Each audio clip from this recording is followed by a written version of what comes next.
Shalom saudara, Bapak Ibu, dimanapun saudara berada. Kita percaya Tuhan selalu menyertai kita. Aku senang sekali kita bisa ketemu kembali di Bible Study CK7. Hari ini saya percaya sesuatu juga Tuhan ingin sampaikan kepada kita. Karena itu mari kita puji dan sembah Tuhan. Mari kita enjoy the presence of God. Mari kita minta urapan supaya kita boleh dapat pengertian pada hari ini dan dapat sesuatu yang spesifik buat kehidupan kita masing-masing. Thank you Jesus. Kau baik Tuhan. Ya rada basy kita bayar rada bayar. Ya rada bayar rada basy. Ya rada basy kita bayar layar. Kami perlu Kau Tuhan, perlu Kau Bapa. Oh.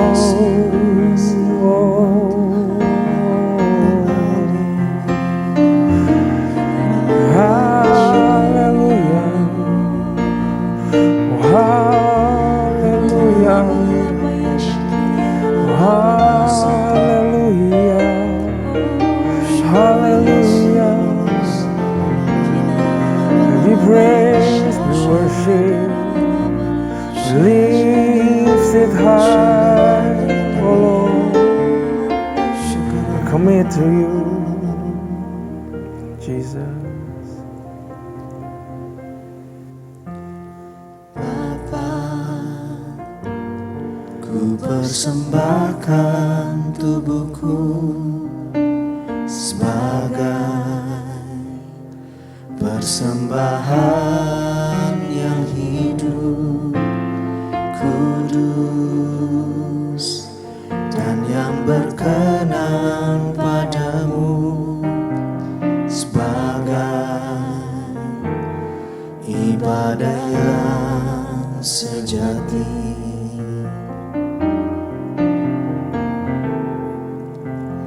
Bapa, ku persembahkan tubuhku sebagai persembahan yang hidup, kudus, dan yang berkenan padamu, sebagai ibadah yang sejati. Ku sembahkan Tuhan, ku sembahkan Tuhan, ku serahkan hidupku kepadamu untuk kemuliaan nama-Mu. Ku sembahkan Tuhan, ku sembahkan Tuhan, ku serahkan hidupku kepadamu untuk kemuliaan nama-Mu.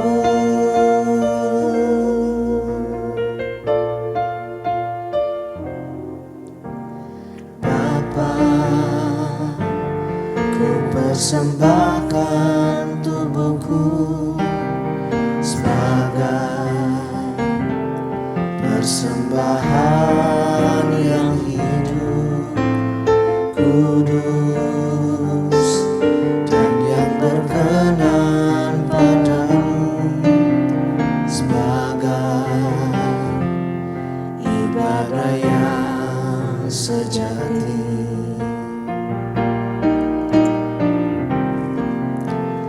Bapa, ku persembahkan tubuhku sebagai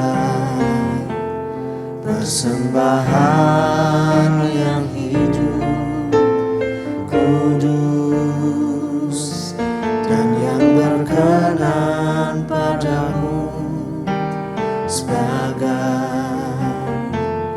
ibadah yang sejati. Ku sembah Kau Tuhan, ku sembah Kau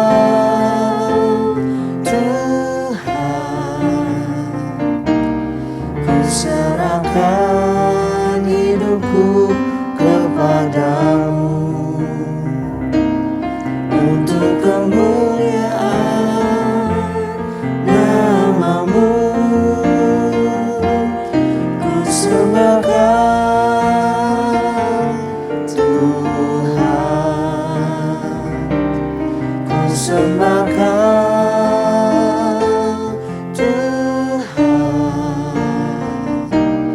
ku serahkan hidupku kepadamu untuk kemuliaan nama-Mu. Ku serahkan hidupku kepadamu untuk kemuliaan nama-Mu. Ku serahkan hidupku kepadamu untuk kemuliaan nama-Mu.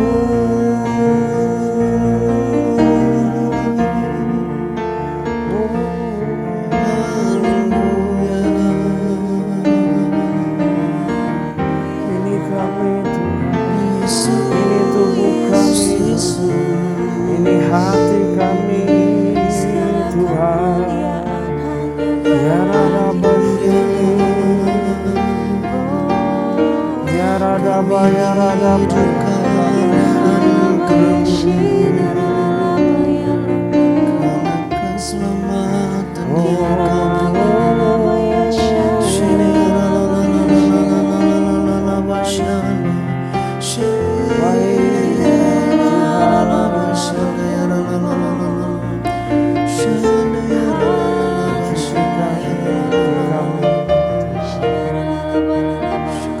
kami layak menyembah-Mu. Sukacitaku penuh, ku bermazmur bagi-Mu, karena ku tahu ku telah ditebus oleh curahan darah-Mu.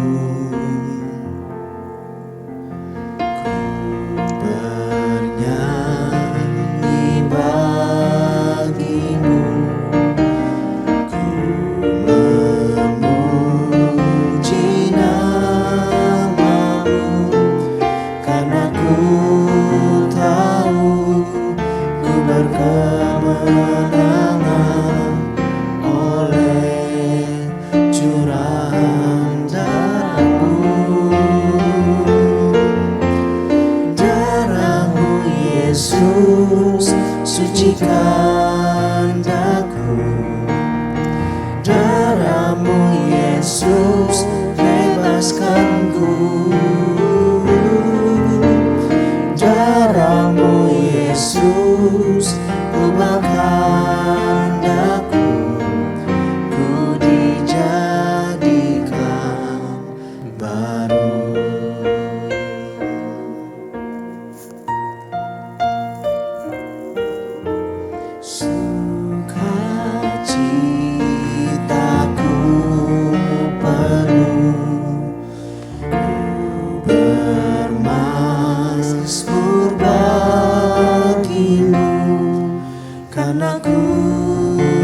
Darahmu Yesus bebaskanku. Darahmu Yesus ubahkan daku. Ku dijadikan baru. Darahmu Yesus sucikan daku.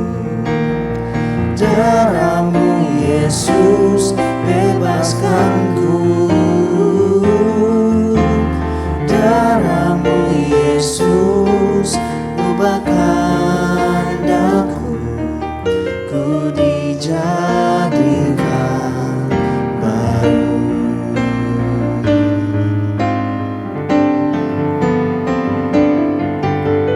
Darahmu Yesus sucikan daku.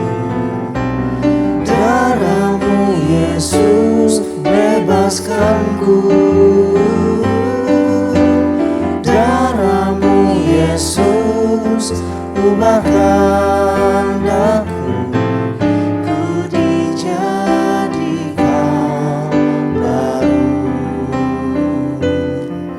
Ku dijadikan baru.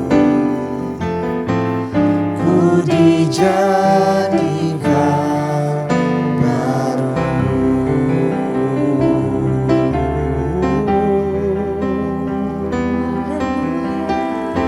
Kami dijadikan baru. Terima kasih Tuhan, Kau sucikan kami. Kau yang basuh kami Bapa. Ya rada basi, ya rada bayarada basi. Haleluya, haleluya.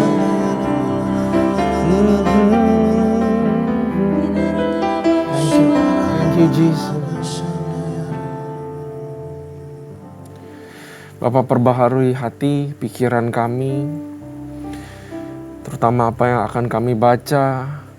Tuhan, berkati hamba-Mu supaya ada urapan yang spesial, yang khusus daripadamu, sehingga aku boleh berkata-kata sesuai isi hati-Mu Tuhan. Kami boleh mengerti, kami boleh fokus, kami boleh dengarkan, kami boleh belajar firman-Mu. Singkapkanlah rahasia di dalam firman-Mu, supaya boleh ada rema yang tersimpan di dalam hati kami semua, Tuhan. Berkati kami semua, berikan kami pencerahan. Hanya di dalam nama Tuhan Yesus, haleluya, amin. Sekali lagi sukacita, damai sejahtera buat kita semua, saudara. Mari kita siap-siap untuk belajar firman Tuhan dengan hati yang sukacita. Kita akan belajar sesuatu. Nah, mari kita buka Ulangan pasal yang ke-16. Diingatkan kembali oleh Musa kepada bangsa Israel, the second generation, jangan lupa ada 3 hari raya utama. Pasti ada makna di balik hari raya utama ya. Tapi kita nggak akan ulang masing-masing artinya apa, saudara, karena saya percaya sudah dijelaskan di Bible study sebelumnya. Tapi dari sini aja kita udah bisa mengerti dan melihat bahwa nggak cukup 1 kali, 2 kali diberitakan.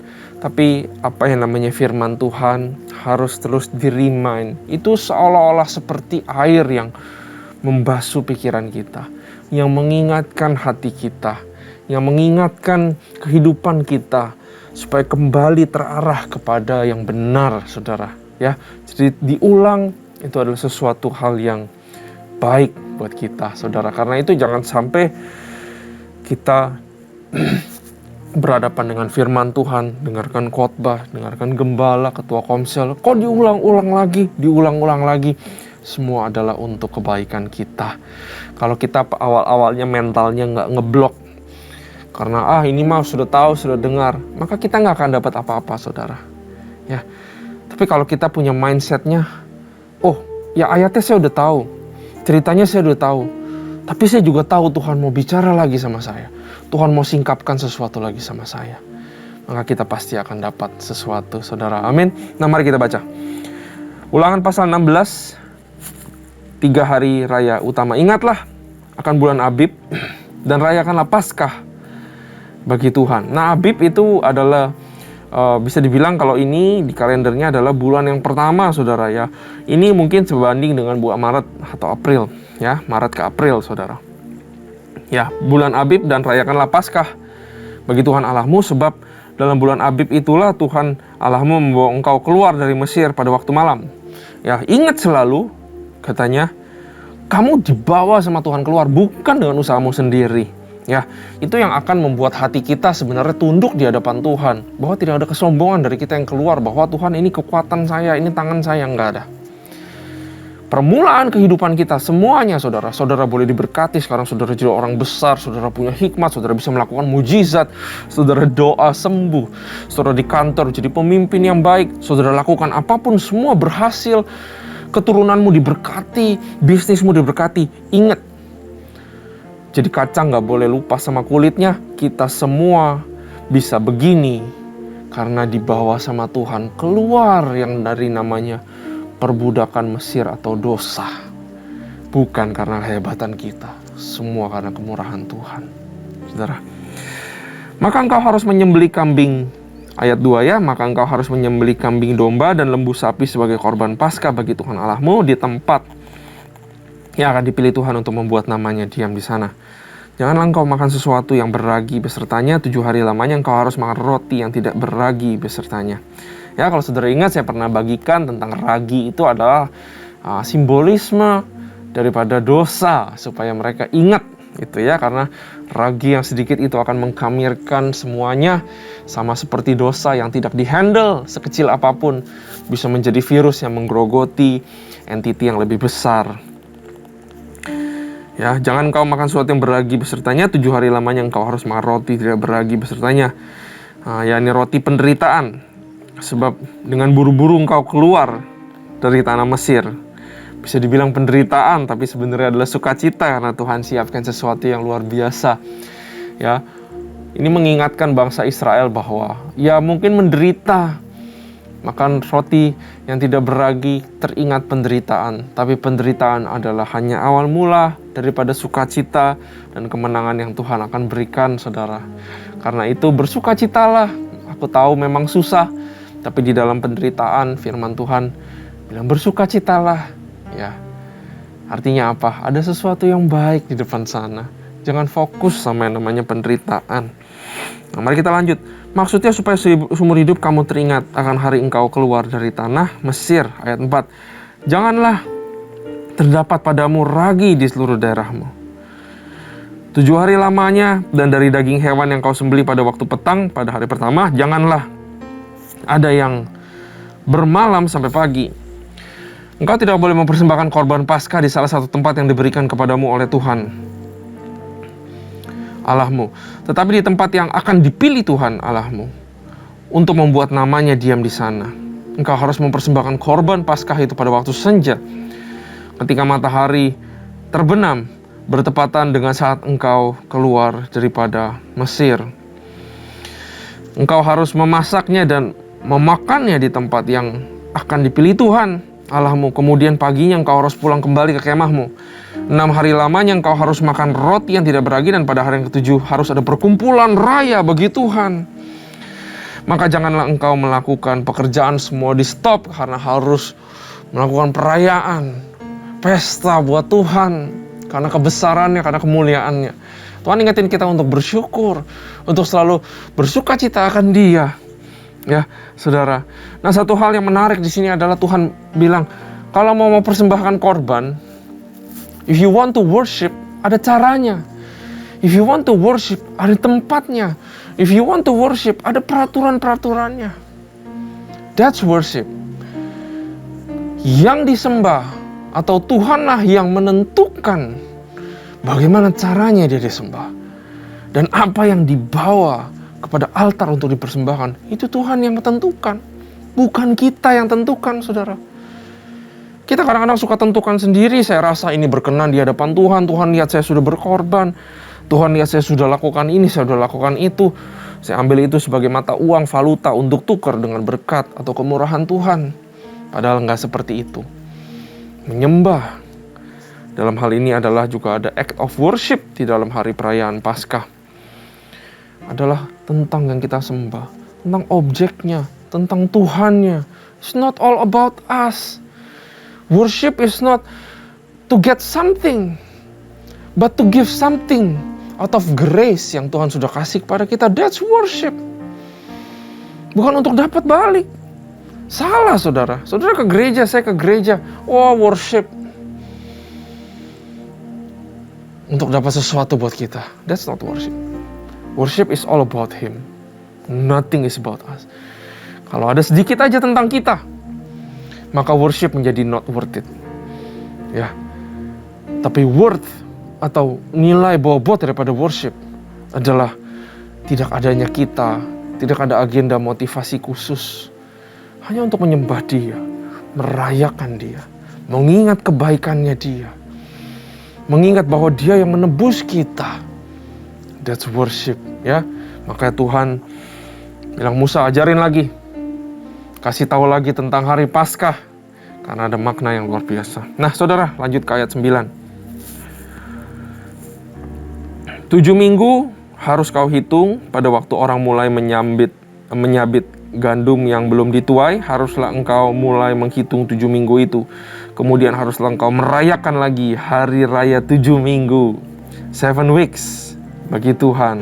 Hari raya 7 minggu bagi Tuhan Allahmu sekedar persembahan sukarela yang akan kau berikan sesuai dengan berkat yang diberikan kepadamu oleh Tuhan Allahmu. Haruslah engkau bersukaria, ya. Banyak kata bersukaria saudara. Di hadapan Tuhan Allahmu, engkau ini dan anakmu serta laki-laki anakmu perempuan, hambamu laki-laki, hambamu perempuan, dan orang Lewi yang ada di tempatmu, dan orang asing, anak yatim, dan janda yang di tengah-tengahmu, di tempat yang akan dipilih Tuhan Allahmu untuk membuat namanya diam di sana. Haruslah kau ingat bahwa engkau pun dahulu budak di Mesir, dan engkau harus melakukan ketetapan ini dengan setia. Ya, bersukaria lagi, bersukacita. This is a message of bersukacita, to be joyful because of God. Ayat 13, hari raya Pondok Daun, ya ini yang ketiga. Hari raya Pondok Daun haruslah kau rayakan 7 hari lamanya. Apabila engkau selesai mengumpulkan hasil tempat pengirikanmu dan tempat pemerasanmu, haruslah engkau bersukaria. Keluar terus saudara kata bersukaria. Pada hari rayamu engkau ini dan anakmu laki-laki serta anakmu perempuan, hambamu laki-laki, hambamu perempuan, dan orang Lewi, orang asing, anak yatim, dan janda di dalam tempatmu. 7 hari lamanya engkau harus mengadakan perayaan bagi Tuhan Allahmu di tempat yang akan dipilih Tuhan, sebab Tuhan Allahmu akan memberkati engkau dalam segala hasil tanahmu dan dalam segala usahamu, sehingga engkau dapat bersukaria dengan sungguh-sungguh. Saudara, saya perhatikan orang Kristen yang zaman sekarang, ya saudara, cepet-cepet kalau di dalam worship pengen cepet-cepet selesai. Di sini Tuhan bilang 7 hari rayakan Dia, rayakan pribadinya, ingat berkatnya, ingat kebaikannya, ingat perbuatan besar, rayakan itu dengan tenang. Gak usah khawatir ke ini ya, FOMO atau takut ketinggalan kerjaan nanti gak dapat omset, gak dapat tender, gak dapat ini, gak dapat itu. Takut ini terbengkalai, takut itu terbengkalai. No, Tuhan bilang kalau rayakan Tuhan, kosong dengan kesibukan dan kosong dengan hal-hal yang memusingkan kita, tapi rayakan Dia 7 days. Wah, itu luar biasa sekali.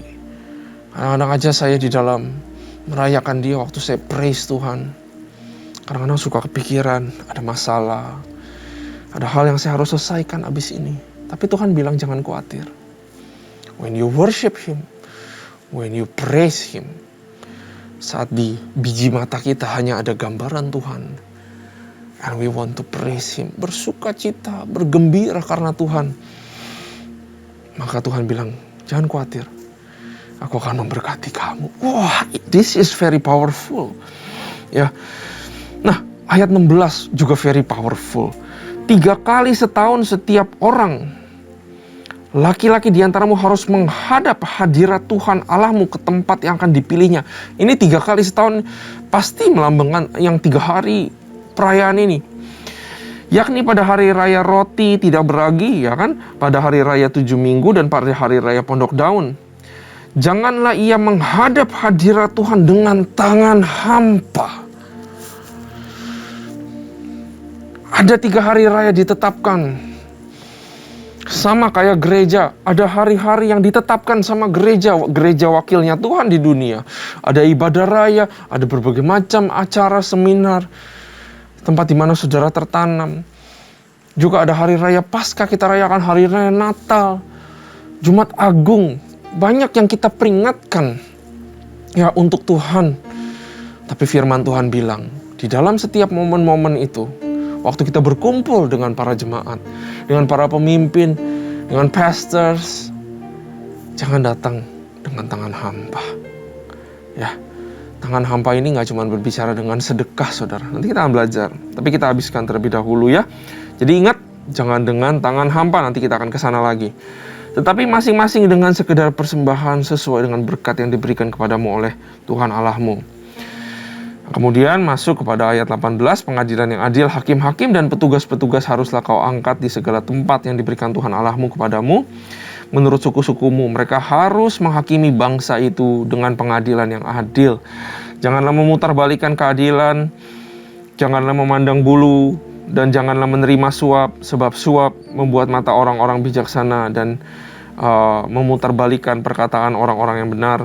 Semata-mata keadilan itu harus kau kejar supaya engkau hidup memiliki negeri yang akan diberikan kepadamu oleh Tuhan Allahmu. Ini adalah sepotong bahwa Tuhan memperingatkan bangsa Israel untuk jangan menerima suap, ya, jangan memutarbalikkan fakta, keadilan semua, ya. Jangan menjadi orang yang munafik, ya. Tuhan memberikan perintah ini kepada bangsa Israel. Nah, saudara,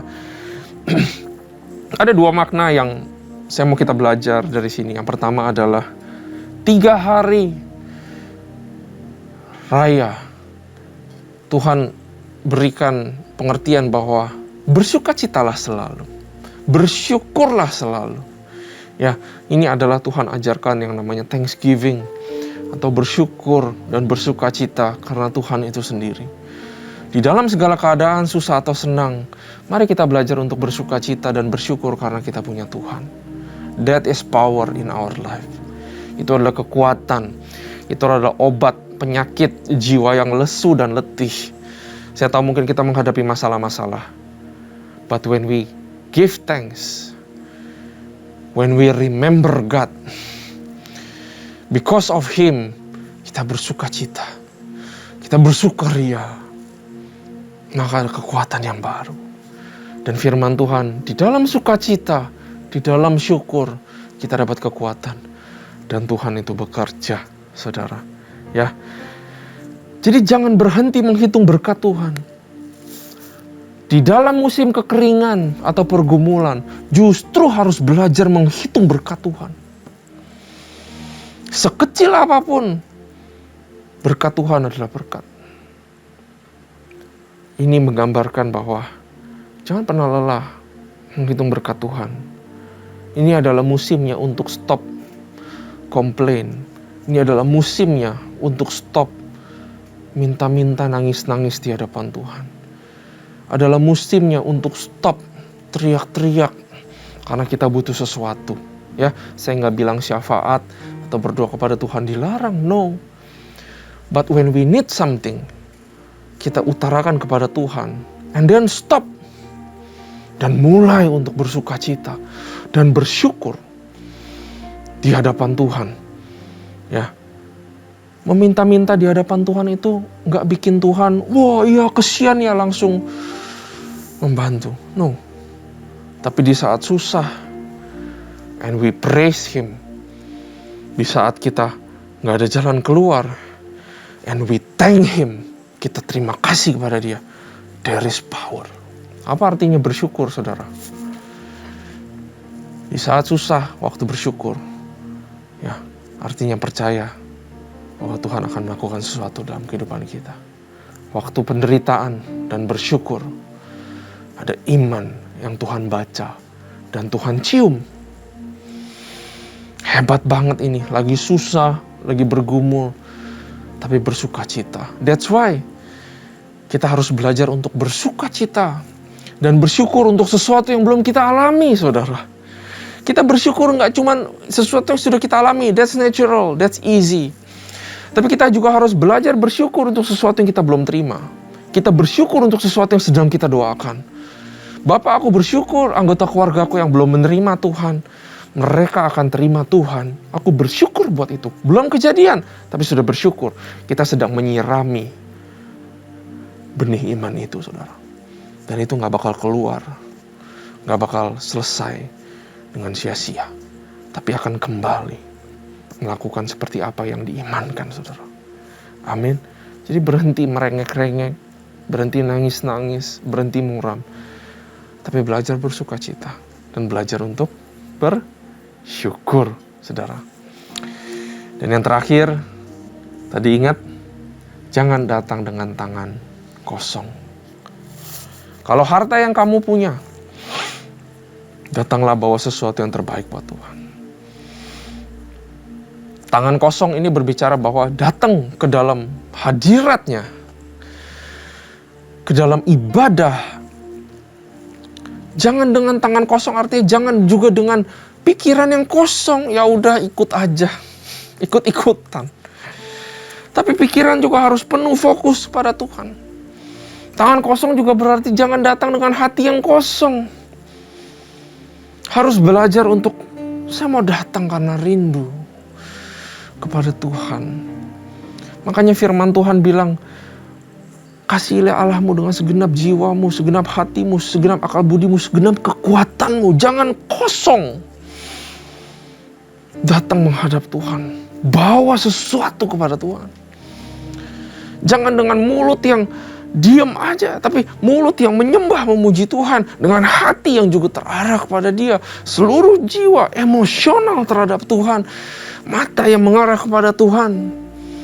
Datang bawa semua itu. Do not come with empty hand. Jangan datang without offering kepada Tuhan, tapi persiapkan dengan baik. Saya juga bertobat, saudara, akan pasal ini. Jangan datang ke gereja, datang aja. Udah kebiasaan hari Minggu datang melayani. Datang aja, ya udah ritual seperti itu, kebiasaan, SOP. Tapi nggak benar-benar dengan hati yang penuh melayani orang. Nggak benar-benar dengan hati yang penuh menyembah Tuhan. Nggak benar-benar dengan emosi yang penuh mendengarkan firman Tuhan, excited for Him. Aku bertobat, saudara. Karena itu mari kita juga bertobat. Mari kita berdoa sama-sama. Bapak, kami belajar bahwa kami mau untuk stop bersedih-sedih, merengek kalau kami punya masalah. Tapi kami mau belajar untuk bersuka cita.